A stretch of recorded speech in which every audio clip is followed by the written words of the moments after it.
Señor, yo quiero entrar en tu santuario para adorar. Señor, yo quiero entrar en tu santuario para adorar. Mis manos son limpias, mi ser purifica, mi vanidad quita y dame tu amor. Mis manos son limpias, mi ser purifica, mi vanidad quita y dame tu amor.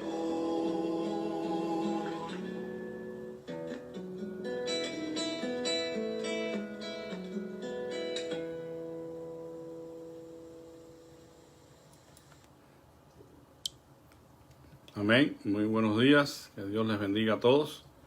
Creo que todos hemos escuchado esta alabanza que tiene su base en el Salmo número 15, que es el Salmo que vamos a estar meditando en esta mañana. El Salmo 15 es uno de los favoritos de muchos cristianos porque nos habla acerca de la persona que ha de entrar en el santuario de Dios. Y vamos a darle lectura en esta mañana a este salmo. Jehová, ¿quién habitará en tu tabernáculo? ¿Quién morará en tu santo monte? El que anda en integridad y hace justicia, y habla verdad en su corazón. El que no calumnia con su lengua, ni hace mal a su prójimo, ni hace agravio alguno a su vecino. Aquel a cuyos ojos el vil es menospreciado, pero honra a los que temen a Jehová.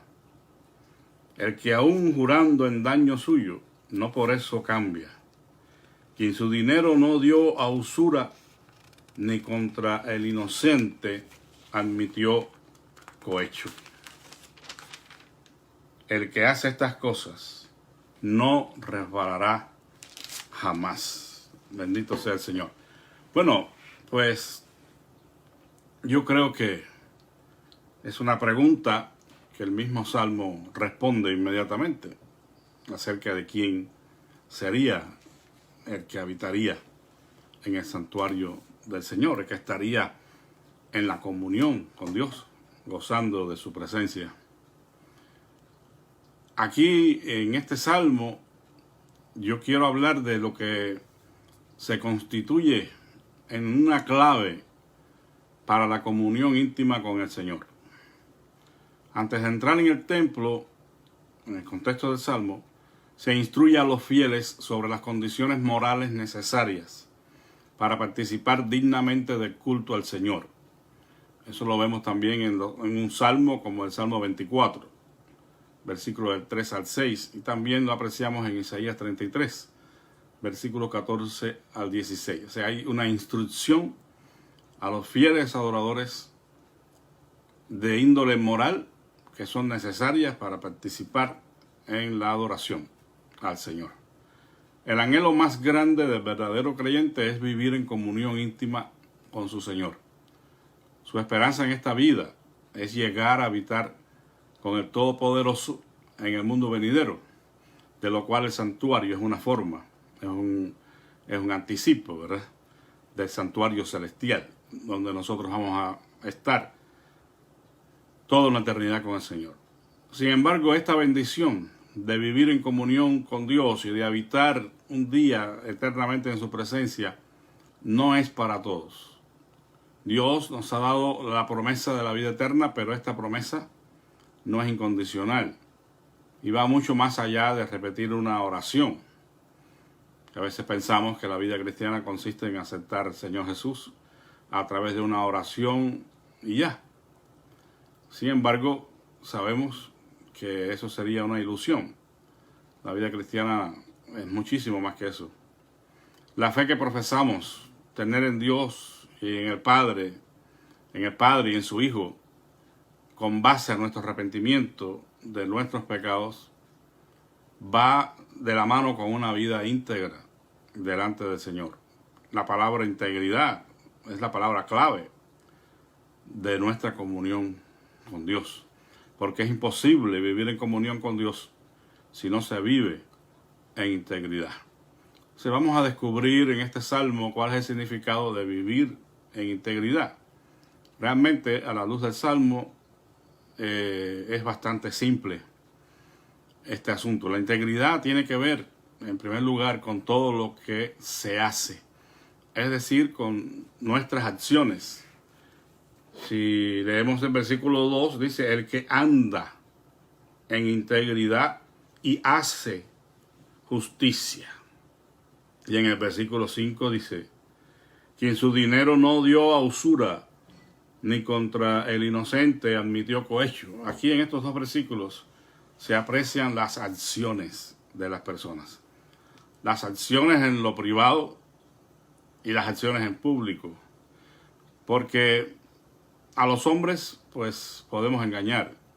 Nosotros podemos vivir una doble vida. Pero a Dios no. Dios todo lo sabe, todo lo ve. Vivimos delante de su presencia. Entonces cuenta para la integridad y para la comunión con Dios que podamos disfrutar nuestras acciones en lo privado, donde estamos nosotros a solas, entre comillas, porque sabemos que no estamos a solas completamente. El Dios Todopoderoso nos mira, nos ve, nos evalúa. Por eso es que la integridad tiene que ver con lo que yo hago cuando yo estoy a solas, cuando no hay ningún ojo humano que me observe. Y ese es el verdadero temor de Dios, cuando estamos cuidándonos de hacer lo malo, porque sabemos que andamos delante del Señor. Como el Señor reclamó un día a Abraham, ya a los 99 años, dice, anda delante de mí y sé perfecto. Además de las acciones en privado, están las acciones en público. Y ahí está pues todo lo que tiene que ver con nuestras relaciones interpersonales, comenzando con nuestra familia, nuestros amigos, nuestros semejantes. Todo lo que tiene que ver con la manera en que nosotros nos relacionamos y las acciones o los actos que cometemos en contra de alguien. Por lo que al preguntarnos en primera instancia qué significa andar en integridad, qué significa hacer justicia, bueno, pensamos por un momento en el significado de la palabra íntegro o íntegra, que significa completo. Cuando usted compra un pan integral, es un pan completo, no tiene mucho proceso, ¿verdad? O compra una harina integral o lo que sea que usted compre y que tenga esa palabra, pues habla de su contenido bruto, o sea, su esencia, sin alteraciones. Bueno, en sentido figurado, la palabra integrar significa lo que es recto en la persona, ¿verdad? Una vida íntegra sería una vida recta, una vida honrada, una vida intachable, que no haya por dónde señalársele. Por lo que la norma de la integridad, entonces, es la justicia, porque la justicia tiene que ver con los actos que nosotros cometemos exteriormente. La santidad es la vida que vivimos practicando la justicia de Dios. Es el andar y es el hacer que tienen que ver aquí con quien yo soy por dentro, la esencia de mi ser. Y lo que yo soy determina lo que yo hago. Es la motivación por la que hago lo que hago. Es eso que hacemos evaluado por otros y por Dios. Cuando actuamos, estamos siendo evaluados por quienes nos rodean y también por el Señor. Según el Salmo, tiene que ver con el hablar. Versículo 3 dice, el que no calumnia con su lengua, ni hace mal a su prójimo. Es decir, que es una palabra, es una persona que no anda murmurando ni anda levantando falsos testimonios en contra de nadie, ¿verdad? Es alguien que guarda su lengua de hablar cualquier cosa que vaya a perjudicar a alguien más. Por eso es que dice que no calumnia, porque es muy fácil, ¿verdad?, levantar un falso testimonio en un momento dado, cuando somos sueltos de lengua y la persona no nos cae muy bien o nos ha hecho algún daño, pues fácilmente levantamos un falso testimonio. El que no habla mal de nadie, la murmuración entra aquí también. O sea, es muy amigo de hablar por detrás de las cosas y de las personas, difaman y denigran a su prójimo.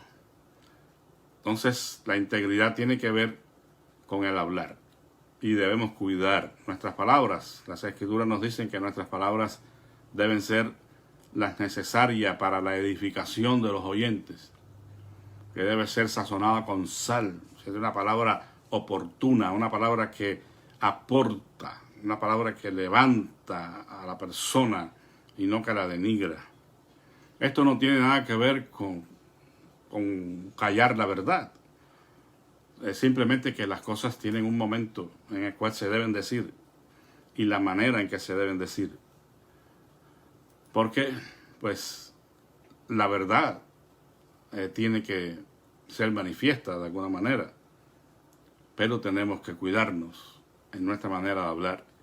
La integridad tiene que ver con el hacer. El versículo 3 dice, ni hace mal a su prójimo. O sea, no solamente no habla mal de su prójimo, pero tampoco hace nada malo en contra de su prójimo. Dice, el que no hace daño a su amigo, ni ofende a su vecino, dice en otra versión. Nuestras acciones deben ir respaldadas de lo que creemos, porque si no contradecirían nuestra fe. Tenemos que actuar en conformidad a nuestra creencia. Tiene que ver la integridad con su sentido de justicia e imparcialidad, su amor a los hijos de Dios. Dice el versículo 4, aquel a cuyos ojos el vil es menospreciado, pero honra a los que temen a Jehová, el que aún jurando en daño suyo, no por eso cambia, quien su dinero no dio a usura, ni contra inocente admitió cohecho. Hay un compromiso de amor y justicia en la persona que anda en integridad, que soporta la oposición y no cambia, aunque no resulte finalmente beneficiado, como dice en el versículo 4.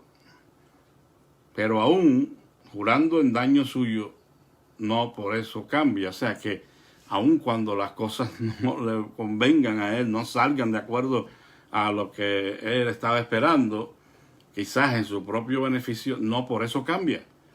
Es decir, yo finalmente no voy a salir beneficiado de esto, más bien voy a meterme en cierto problema, pero no puedo cambiar. No puedo cambiar mi posición, no puedo virar para atrás mis palabras, porque soy una persona que anda en integridad. La usura era un pecado que se cometía mucho, de sacar ventaja en los negocios. Está ahí en Éxodo 22, 25, Levítico 25, 36 y 37, se condena este pecado. Y tiene que ver con el deseo de siempre ganar algo por medio de nuestras acciones. O sea, las personas que no hacen absolutamente nada si no hay ganancia, ¿verdad? Y muchas veces en el contexto de los negocios, pues, hacen extorsión de alguna manera a la persona, cobrándole intereses que no pueden pagar. Entonces, es muy común esto en los bancos, pero hay personas que en los negocios personales proceden igual. Entonces, es una injusticia. Y es una manera de siempre salirse con la suya, de salir de alguna manera beneficiado. Tiene que ver con el amor propio, pero de la forma negativa. Es decir, tener un precio a sus convicciones. Violar los derechos de los inocentes.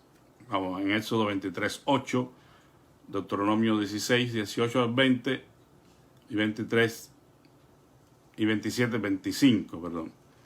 O sea que en realidad no son convicciones las que tiene esta persona. Porque si tienen un precio, ya no son convicciones.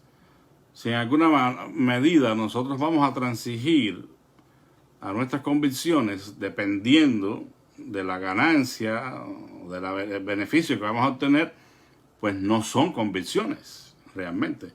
Cuando alguien tiene una verdadera convicción, eso no es negociable en ninguna manera. La persona da su vida por sus convicciones. Entonces, bueno, es algo que tenemos que evaluar, porque si nuestras convicciones de fe tienen un precio, no son convicciones y no estamos caminando en integridad, por lo que no seremos aceptos delante de la presencia de Dios, que es el contexto del Salmo, ¿no? ¿Quién estará en su santuario? Pues alguien que no tiene convicciones no puede estar en la presencia del Señor. Continuando y ya finalizando el Salmo, dice que este estilo de vida con integridad de carácter proporciona al creyente una gran seguridad. Porque dice aquí en el versículo 5 que el que hace estas cosas no resbalará jamás. Es decir, el que anda en integridad, el que vive practicando la justicia, el que no hace mal a su prójimo de ninguna manera, el que tiene convicciones firmes de fe, que no va a negociar nunca, que no va a faltarle a su Dios en ninguna manera, ese no resbalará jamás. No podrá caer, en otras palabras. Podrá tener circunstancias difíciles en la vida como cualquier otro, y será probado en su fe, y será tentado por el enemigo, pero no caerá, porque vive en integridad, en justicia, delante del Señor. Y dicen también que habitará en el monte santo de Jehová, como en el Salmo número 1, ¿no? Este va a habitar para siempre en la presencia de Dios. No solo va a vivir una vida digna aquí en la tierra, no solo va a dar honra y gloria y alabanza al nombre de Dios, no solo dará un buen testimonio del Señor y disfrutará de su presencia aquí en la tierra, sino que habitará en el monte santo de Jehová, una figura para hablar de la eternidad, donde estará para siempre con su Señor. Y ese es el santuario celestial, ese es el final de nuestra carrera, la vida eterna. Por lo que, amados hermanos, sintámonos bienaventurados de ser contados entre los íntegros, entre los puros de corazón. Porque la clave para la comunión con el Señor es la integridad, la comunión que podamos vivir con Él. Eso nos garantiza a nosotros una vida abundante hoy y una vida eterna con el Señor. Que Dios les bendiga grandemente y puedan tener un lindo día. Sigamos orando unos por otros, respaldándonos en oración para que Dios sea glorificado en nosotros. Padre, te damos gracias en esta mañana porque tú eres fiel y verdadero, Señor, y no puedes negarte a ti mismo. Gracias por el llamado que nos hace a vivir en santidad y en integridad de vida delante de ti, para que, Señor, seamos sin tachas en este mundo y también podamos estar contigo en el mundo venidero. Te ruego que tú seas con cada uno de mis hermanos y sus necesidades. Responde la oración de cada uno de ellos, pon paz en sus corazones y enséñales a esperar en la buena voluntad tuya, Señor. Sana al enfermo, Padre, y pon alimento en la mesa que no tiene y provee un empleo para el que no lo tiene también, Padre Santo. Consuela, Señor, al que está pasando por tribulaciones, por la pérdida de sus seres amados, Señor. Te rogamos que tú seas glorificado en la vida de cada uno de mis hermanos. En el nombre de Jesús te lo pido. Amén. Que la paz del Señor Jesús sea con todos. Un saludo a todos, hermanos. Que Dios me los bendiga.